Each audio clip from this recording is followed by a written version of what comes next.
All right, I thought this was a pretty good meme of the week. It's not exactly funny. It's kind of funny, but it's also, it hits you. Ouch. Don't blame a clown acting like a clown. Ask yourself why you keep going to the circus. That one hurts a little bit. It does.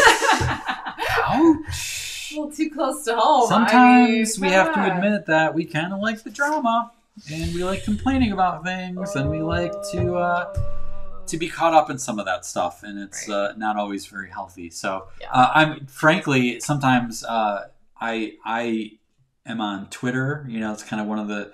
Sometimes I do it for fun. Sometimes I do it to follow the news. Sometimes whatever.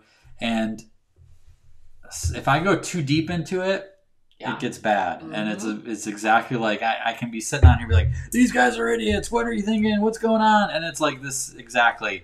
I can be blaming them for being clowns, and I gotta wonder, why do I keep coming back there? Right. So it's a. I thought this was a poignant one for us all to consider. Yes, exactly. On a little bit of a lighter note, Helen says, "I go because it pays the bills." Yeah. Well, there's that. I know. So. Right. I also wanted to point out, I got this really cool email from Linda Todd a few weeks ago.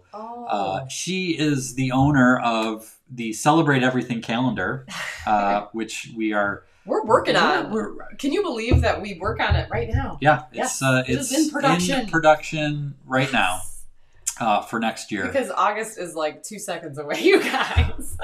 I'm already kind of late on it. But anyway, I think July 10th, a few Saturdays ago, was Teddy Bear Picnic Day.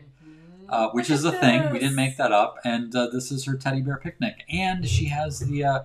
I'm trying to think if that's a panda. That's my artwork on there. Is that the pillow? Or is that a piece of artwork? I'm not sure. It's hard to tell. My artwork ends up on a lot of fun different things. And did you guys ever have a teddy bear picnic? Like as a kid? No. Okay. No, but you said you had We had a record, and it was like the small records, you know? And I remember it specifically because we carried our Fisher-Price record player around, and that was one of my favorite ones. And the song, I can still hear it.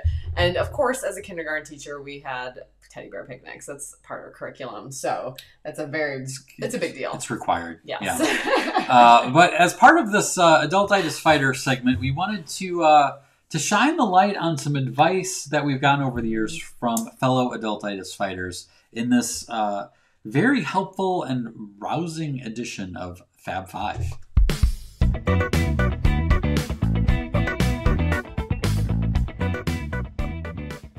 Yes, these are 5 of our past award-winning Adultitis Fighters. We do award an Adultitis Fighter of the Month every single month. We've been doing it for several years. So these are kind of some... By the way, this month is Martha Henderson, who is on here tonight. Martha. So she will be getting her award very soon. Congratulations, Martha. But yeah, we asked this question, what's your strategy for dealing with people who are obviously infected with adultitis?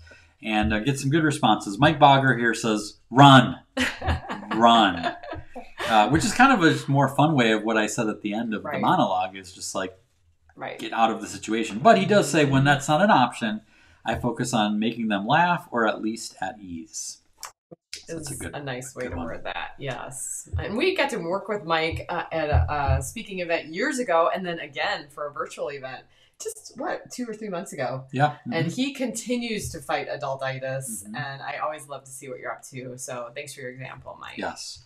Then we got Caryl here. Oh, I miss Caryl. Also says, honestly... This is at a summit. Yeah, it is. Yeah, this is a summit picture. I run from them. Try to avoid them at all costs. The Danny and Debbie Downers. OMG, get them out of your life. Negativity and conforming to be a drab adult kills me. I have a lot of them working with me in a high school, and it drives me crazy. That's why I surround myself with the coolest and most fun students and staff. They join me during their lunch hour or after school. They know my room is always cheerful. I greet them with tenderness, and I always have snacks. Aww. When in doubt, have snacks, right? Right. You will attract awesome people with snacks. And Caryl, can I just say something about Caryl? I suppose. When we first met Caryl and her mom, who I'm not saying how old she was, but she is... you can do the math. Yes, do the math. And they both had pink streaks in their hair, and that's all you need to know. Like, these are amazing examples of Adultitis Fighters. All right, what do we have? Shelley. Queen of the Pajama Run. She heard about the pajama run, and she does it. I think they're on every year 11? 11 years in a row, at least.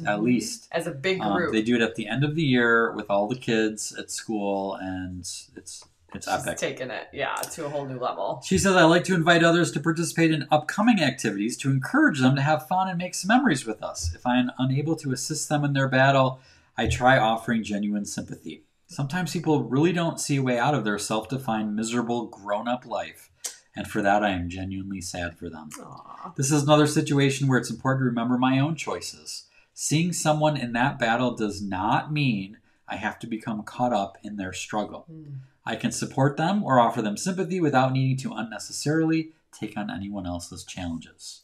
Wow. Great reminder. Yes. It kind of reminds me of what we talked about at our mastermind this past week about parenting teenagers.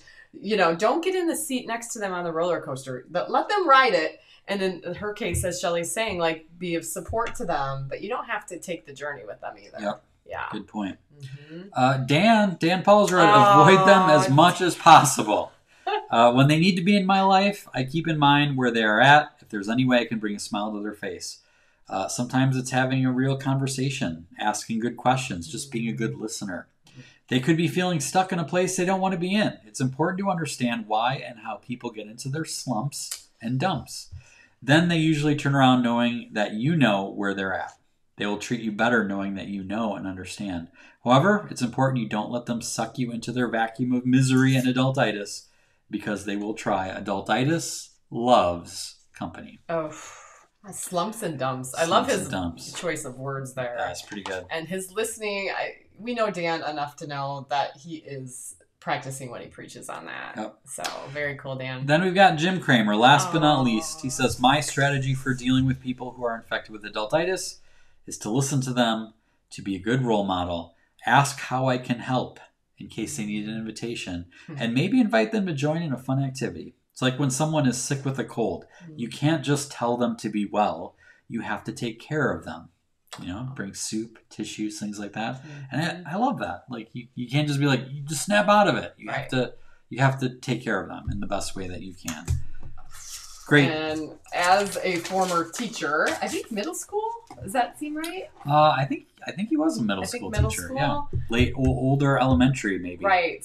Definitely years and years of practice doing that and just relating to where his students were. And now he takes care of adults in all new ways. So, Jim, you are always a light. Thank you for shining so bright. Aren't these awesome, you guys? Did this kind of, hopefully hearing someone else's voices, people in our community, kind of inspire you to kind of take on this challenge in a new way? Just good reminders, right? Good reminders. Sometimes that's what we need to hear. All right.